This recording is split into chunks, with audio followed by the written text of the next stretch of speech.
الفكر يا إنسان لو أطلقته متأملا في قدرة الرحمن لخضعت إجلالا وتسبيحا له.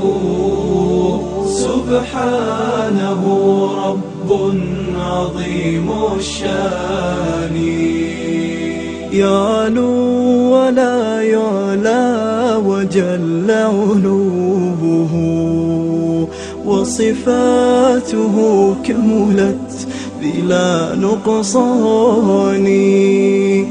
سلطانه باق ويبقى ملكه هذا ويفنى كل ذي